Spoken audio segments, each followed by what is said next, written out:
En Radio UNAP presentamos UNAP al aire. Un programa de la Dirección de Vinculación y Relaciones Institucionales. Todos los martes y jueves a través del 101.9. Cristian Yamet analizará junto a sus invitados toda la contingencia regional en la visión de la Universidad Arturo Prat. UNAP al aire. Muy buenas tardes a todas y a todos. Estamos en otro día más de UNAP al aire, una iniciativa de la Dirección de Vinculación con el Medio y Relaciones Institucionales de la Universidad Arturo Prat. El día de hoy tenemos la oportunidad de conversar con el doctor Andrés Juervich. Andrés es economista en la Universidad de Chile. Tiene un máster en estudios latinoamericanos en la Universidad de Londres y doctor en la Universidad de California, Berkeley. Además, realizó estudios de doctorado en York University de Canadá. Fue catedrático UNESCO en Desarrollo Sustentable en la Universidad de Extremadura, España. Además, profesor visitante en la Universidad de California, Berkeley, Universidad de York y Universidad de Cambridge. Es autor del libro Miradas, Voces e Imágenes Latinoamericanas de la Universidad Católica de México, 2017. Autor de múltiples artículos sobre desarrollo sustentable. Director además del Centro Latinoamericano de Desarrollo Sustentable, CLADES. Además, fue director del programa de Magíster y Doctorado en Desarrollo Sustentable en América Latina de la Universidad Católica de Temuco, la Universidad Bolivariana, con respaldo en la Universidad de York, Canadá. Además, es profesor invitado de la Universidad Arturo Prat en el programa de doctorado de la Facultad de Ciencias Agrarias y en el Diplomado de Escuela de Sociología. Bien, muchas gracias, Andrés, por participar en nuestras entrevistas que se llaman UNAP al aire, que pretende generar y mantener un diálogo académico que intente problematizar sobre la realidad nacional, pero también regional. Y a partir de eso es que yo tuve la oportunidad de escucharlo en lo que fue su exposición en estos diálogos regionales que organizó la Fundación Chile Descentralizado, ¿no? Y donde usted expuso un diagnóstico de la región de Tarapacá en este desafío económico frente al COVID. No sé si pudiera un poco desarrollar ese diagnóstico que creo que es muy interesante que también lo conozcan nuestros auditores por la radio, así como nuestra comunidad universitaria también por redes sociales. Ya. Mira, yo básicamente lo que planteo es que lo que estamos viviendo ahora es una suma de cosas. Una tienen que ver con lo que era Tarapacá antes del estallido social o de la pandemia. Y otra cosa es cómo nos ha golpeado, ¿no es cierto?, ahora esta crisis sanitaria que se ha ido desdoblando en una crisis económica y principalmente social, ¿ya? Ahora, déjame darte tres cifras o tres paquetes de cifras bien simples, pero bien ilustradoras de en qué punto estamos. Y desde ahí entonces volver un poquito hacia atrás y después, ¿no es cierto?, mirar hacia adelante. La población de Tarapacá son 382.000 personas, ¿ya? En este minuto tienen que estar viviendo una situación difícil en distintos niveles. Por lo menos 240.000 o 250.000 personas de esas 380.000, ¿ya? Si tú transformas esto en hogares, Tarapacá tiene más o menos 120.000 hogares. Si tú te preguntas cuántos hogares están hoy día en una situación complicada, por lo menos 80.000. 80.000 de 120.000. 240.000 de 382.000 personas. Y si ahora te vas a los trabajadores, ¿no es cierto?, te vas a encontrar que la fuerza de trabajo en Tarapacá es más o menos en lo histórico 200.000 personas. Lo he puesto en cifras redondas, ¿ya? Y de esas, por lo menos 130.000 están teniendo alterada en forma significativa su ingreso. Esa es una radiografía en que sumes por donde sumes, ¿ya? Vas a llegar más o menos a esa cifra. Esto no significa que eso es equivalente a cesantía o esas categorías, porque esas categorías no nos sirven hoy día. ¿te fijas? Porque dejan más cosas fuera que dentro, ¿ya? Entonces, ese es el cuadro con que estamos, ¿no es cierto?, hoy día, un cuadro que se está deteriorando en la medida que la pandemia no se controla, ¿ya? O sea, no estamos en una situación final, estamos en una situación en pleno desarrollo. Si esto dura un mes más, ¿no es cierto? Es un mes más en que se van a agregar 10.000 personas más o algunas cifras, ¿no es cierto?, significativas a este paquete total, ¿ya? Pero vale la pena retroceder un poquito para entender, ¿no es cierto?, por qué esta situación. Sí, el análisis mío es el siguiente. Tarapacá tiene lo que los economistas llamamos, ¿no es cierto?, es una región de baja, débil, precaria competitividad. La palabra competitividad tiene que ver con un poco como la robustez que tiene el sistema económico y social para generar bienestar, ¿ya? Cuando tú tienes una precariedad es como una persona que tiene una falla en su salud, ¿no es cierto? Le cuesta mucho generar, ¿no es cierto?, un estado de ánimo o intelectual adecuado. Ahora, ¿en qué se refleja esa falta de competitividad? Para ponerlo en forma más clara. Primero, en una calidad de vida en Tarapacá muy precaria. Una de cuatro personas antes del estallido, antes de la pandemia, eran pobres. Uno de cada 4. Eso lo dice el censo. No, eso ya no es especulación, ¿ya? Uno de cada 4. Tú tienes la región con más, ¿cómo se llama?, hacinamiento en los hogares. Esta es la región con más hacinamiento del país. Y tienes además, por ejemplo, la mayor tasa de gente en situación de calle del país. No es que tengan la mayor cantidad de personas, es la proporción en relación a los habitantes que tiene, ¿ya? Por tanto, se te fue configurando un cuadro de precariedad social al que se suma la informalidad.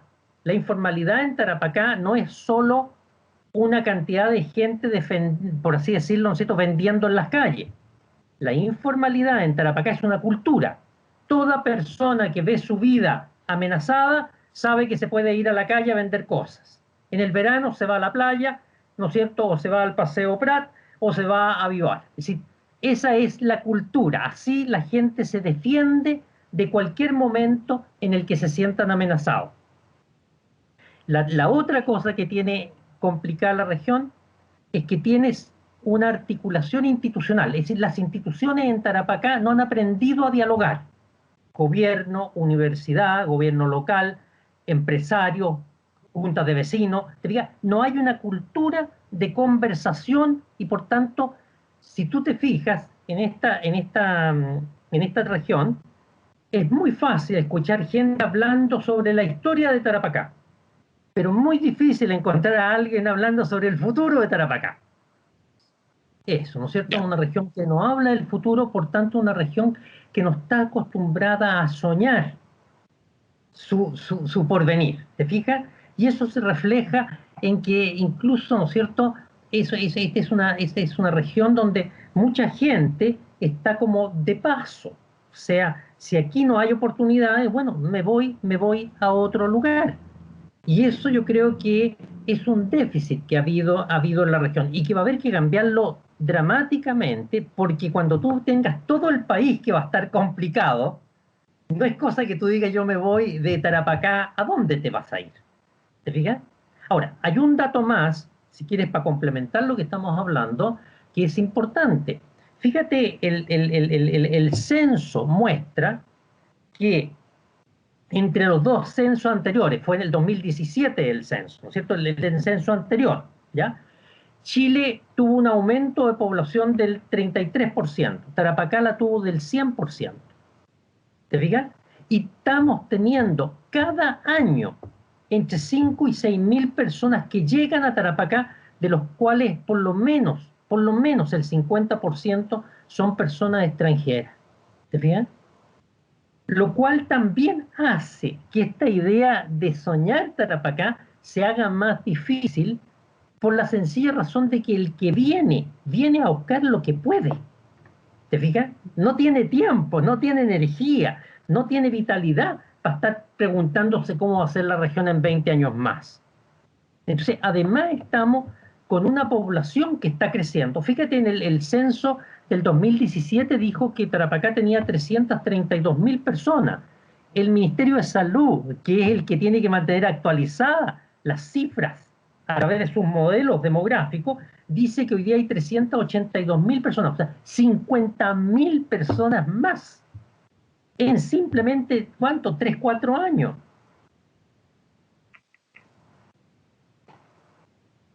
¿Te fijas? Andrés, claro, si tú aumentas la población, también tienes problemas.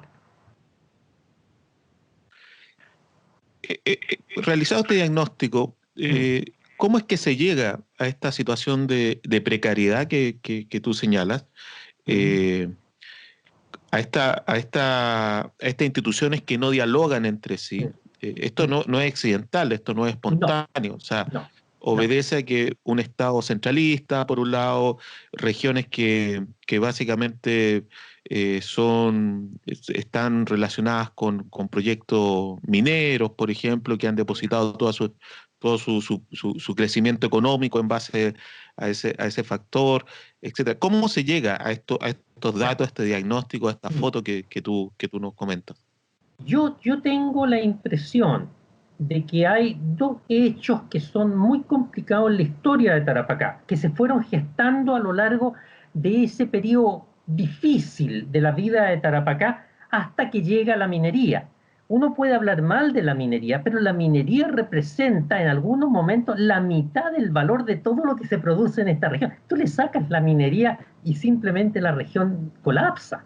Así que es para entenderlo. El año 96, 1996, comienza Collahuasi. Y ahí viene toda la expansión, como se llama, que va a sufrir, que va a experimentar Tarapacá. Pero eso dura hasta el 2014, 2015 como tope. Después comenzamos de nuevo una declinación. Pero históricamente, por así decirlo, hasta el 1996, yo tengo la impresión que se dieron dos cosas que hay que abordar y que son duras de decir, pero creo que son muy importantes. Una tiene que ver con la autoridad, y que lo estamos viendo en la pandemia. La autoridad no se ejerce en Tarapacá. Y eso es muy complicado. ¿Te fijas?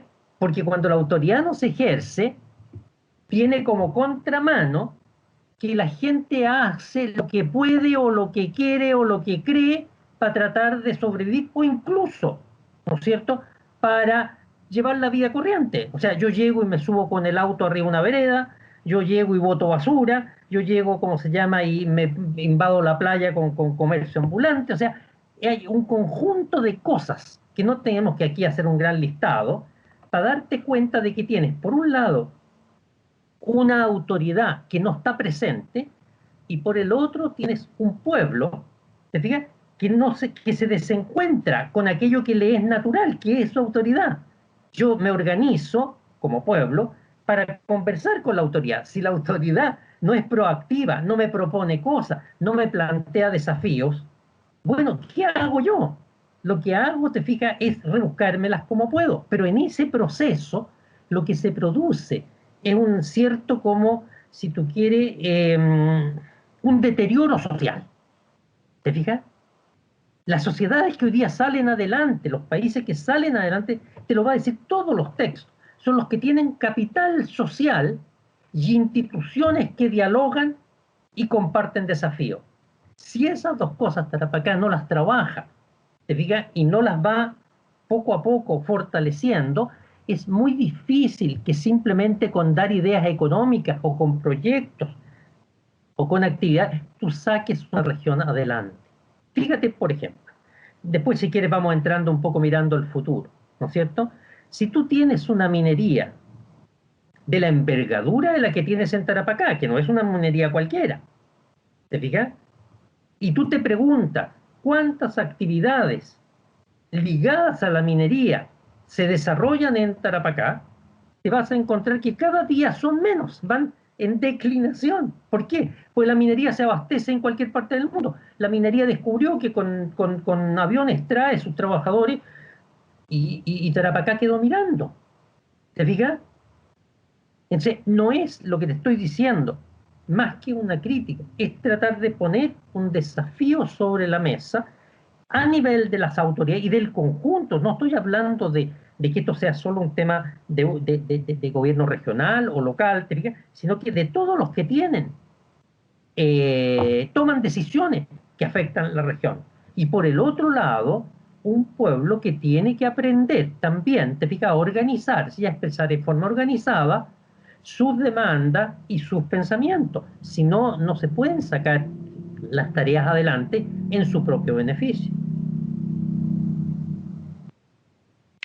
Interesante el diagnóstico, Andrés, porque hay como o sea, y puede ser muy patente en Tarapacá este divorcio que, que nosotros hemos llamado entre Estado y sociedad, ya.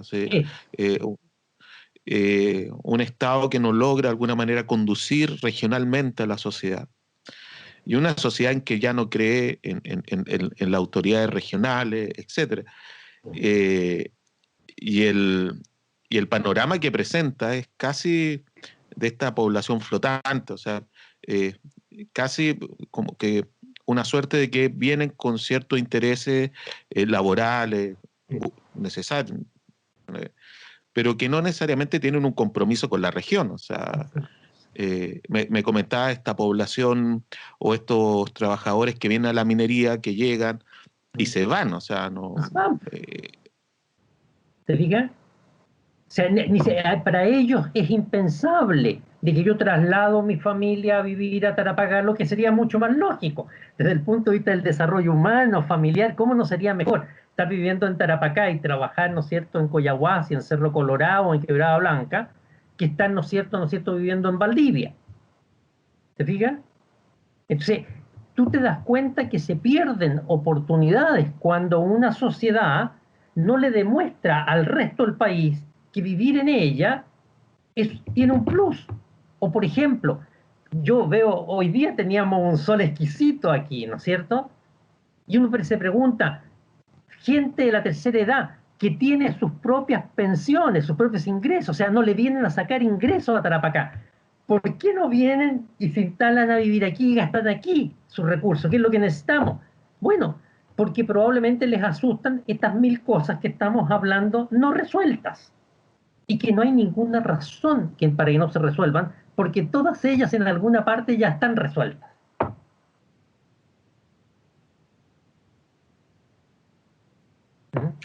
Andrés, hablando un poco del futuro, creo que recuerdo en tu exposición en estos diálogos regionales que también tú hablas de una serie de propuestas posibles, que significan, no significan una profunda transformación de la región, sino que cómo coordinar instituciones, el eje de la economía circular, etcétera. No sé si podrías comentar también estas propuestas que tú colocaste ese día.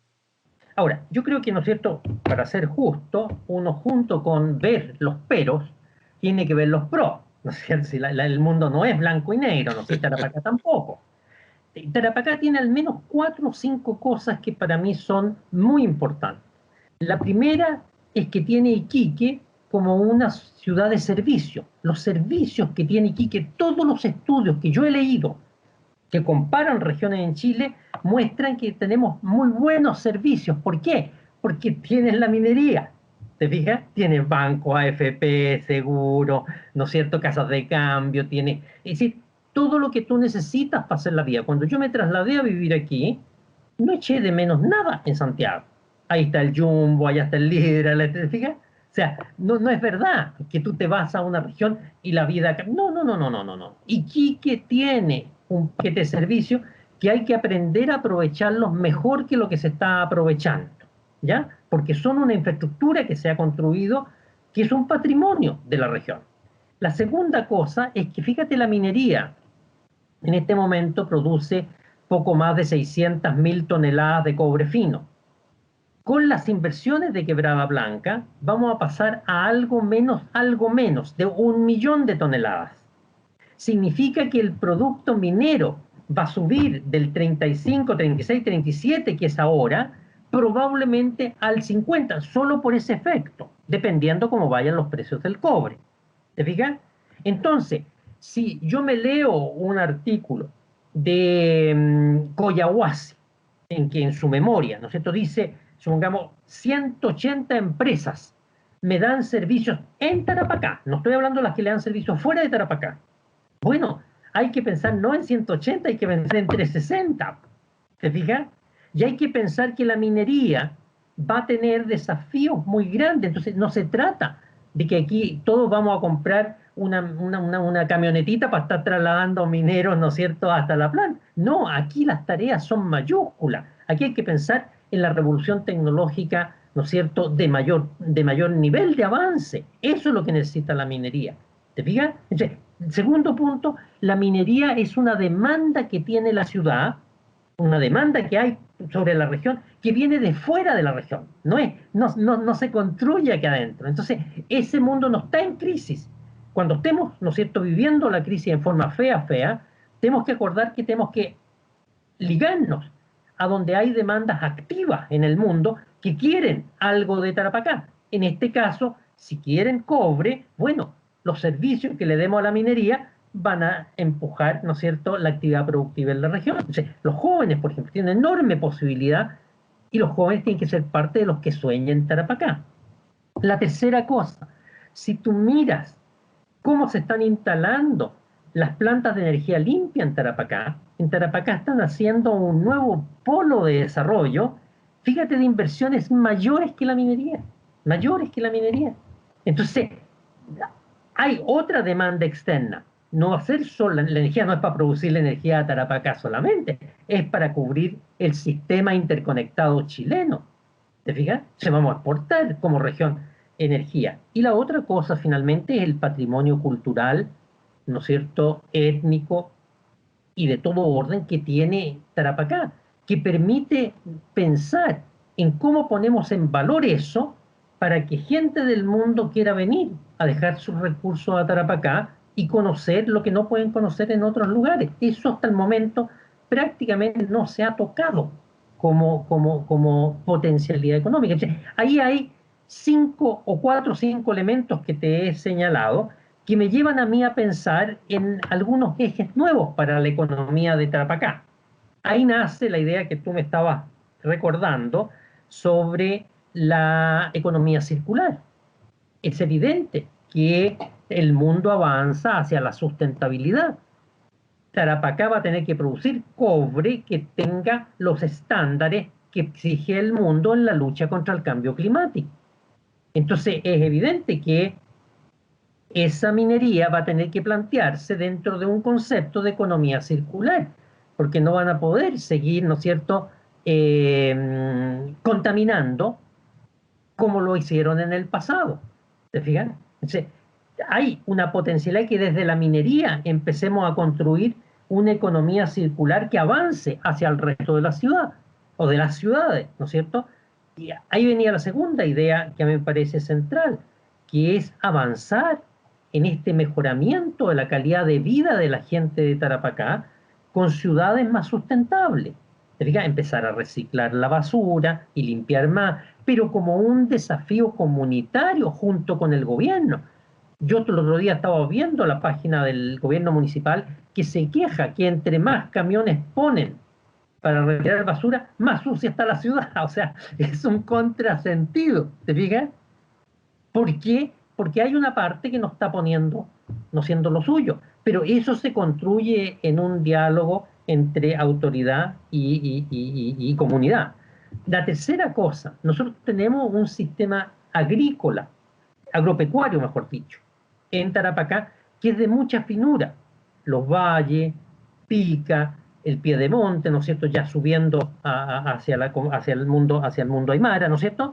Entonces, lo que hay que pensar es una economía agrícola que sea profundamente ecológica para que también acompañe estos procesos, pero para darle mayor valor agregado a la producción y darle a ese mundo una presencia en el abastecimiento de la ciudad importante, o sea, donde la autoridad se juegue para que los que vienen de la región a abastecer Iquique o Auspicio tengan, ¿no es cierto?, la atención que corresponden y puedan, ¿no es cierto?, efectivamente colocar sus productos, pero como una cosa habitual, no como una cosa una vez al año que vemos en algunas, ¿no es cierto?, carpas que se montan por ahí en Baquedano o en la plaza, ¿no es cierto?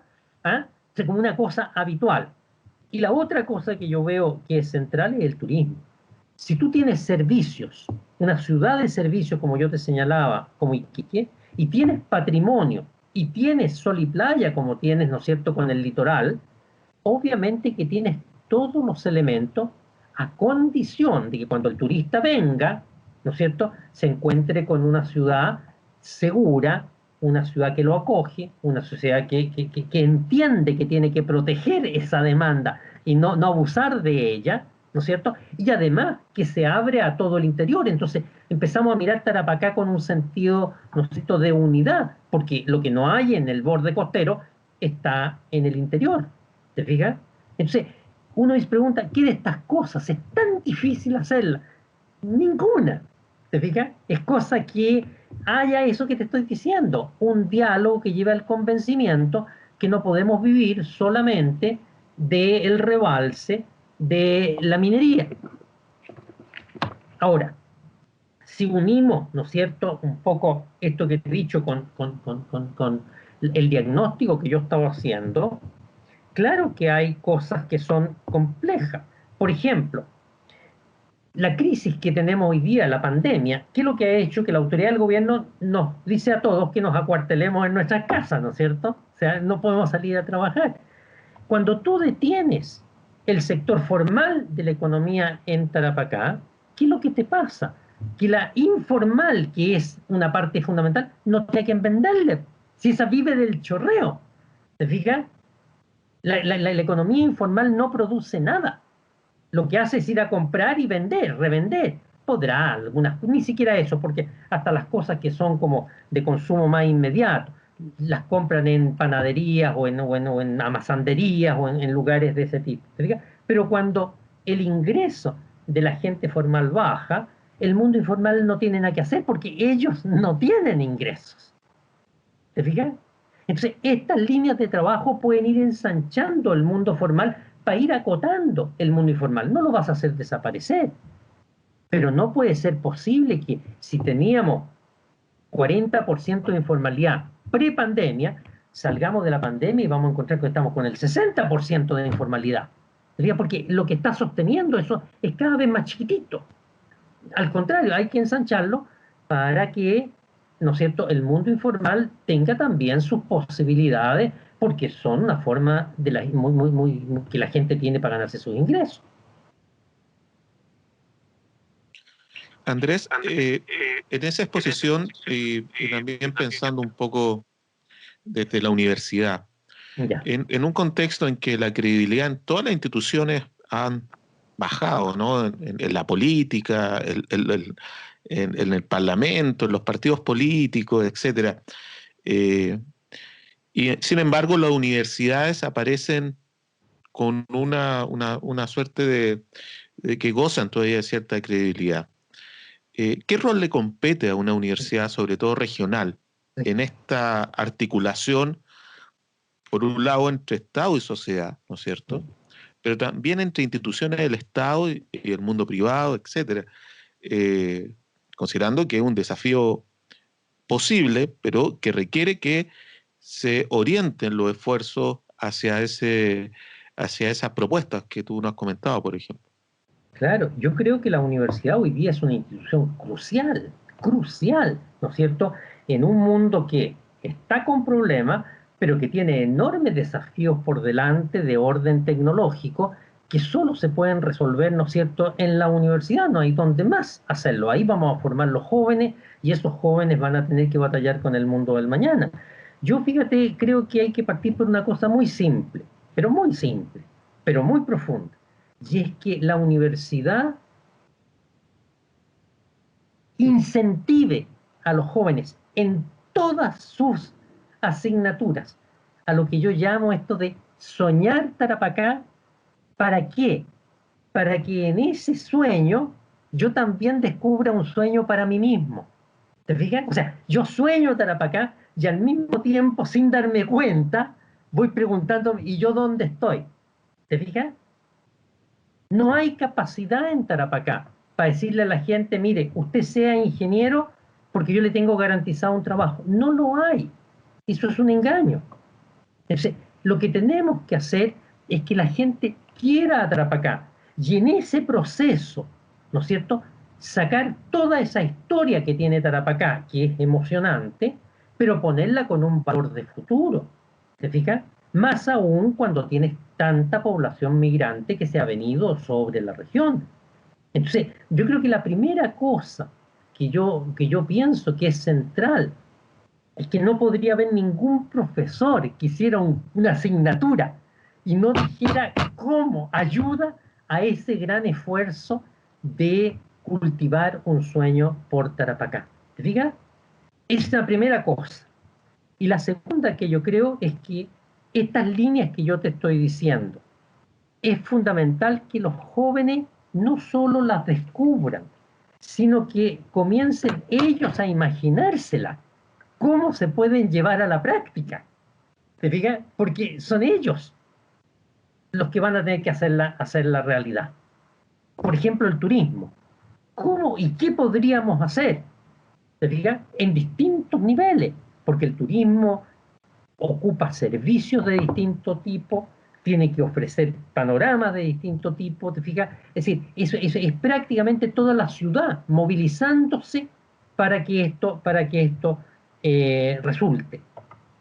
Entonces, yo creo que eso va por ese lado, Cristian, por la vía, ¿no es cierto?, de que con elementos reales los jóvenes cada vez más descubran su ubicación en Tarapacá por pensar Tarapacá. Esa es una primera idea. La segunda es la que yo creo que es, tú me la mencionabas en la pregunta, ¿no es cierto?, es que la universidad genere, porque está en su quehacer académico, espacio de conversación entre la autoridad política, entre los empresarios, o sea, la economía, entre los pobladores, sobre todo pensando el proceso de descentralización. Fíjate, en el proceso de descentralización, la idea más importante, hay dos ideas que son importantes. Una es que el gobernador, para poder ser electo, va a tener que depositar un programa de desarrollo de la región en el CERVEL. O sea, van a ser prácticamente los únicos, con lo cual después vamos a poder pedirle cuenta. ¿Qué es lo que hizo? ¿Te fijas? O qué no hizo, ¿no es cierto? O qué hizo bien y qué hizo mal. Entonces, ahí hay una oportunidad pero segunda cosa importante, el proceso de descentralización va a quedar en cierta medida sujeto a la capacidad propositiva de la región. Tú vas a ir donde el presidente y le vas a decir, mire, yo quiero, mi vocación es el turismo, pero necesito tener en mi región estas atribuciones que hoy día no las tengo. Démelas. ¿Te fijas? O en la minería, o en el área que tú pienses. ¿Te fijas? Va a haber un diálogo. Algunas serán permanentes, otras serán, ¿cómo se llama?, transitorias. Pero va a haber un espacio.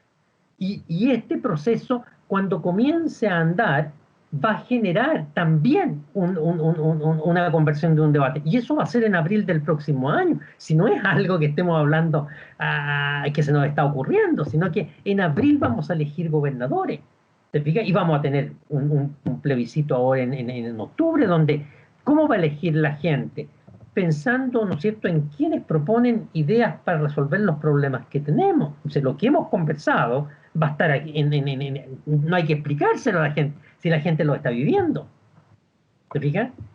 Entonces, yo creo que la universidad puede cumplir un rol tremendo en afianzar este proceso de descentralización y, por el otro lado, en forma permanente con sus estudiantes, el que Tarapacá pase a ser un objeto de estudio permanente. ¿Te fijas? De manera que el alumno permanentemente esté refiriéndose sus investigaciones, sus trabajos, sus preguntas, ¿no es cierto?, a esta región que es la que tenemos, digamos.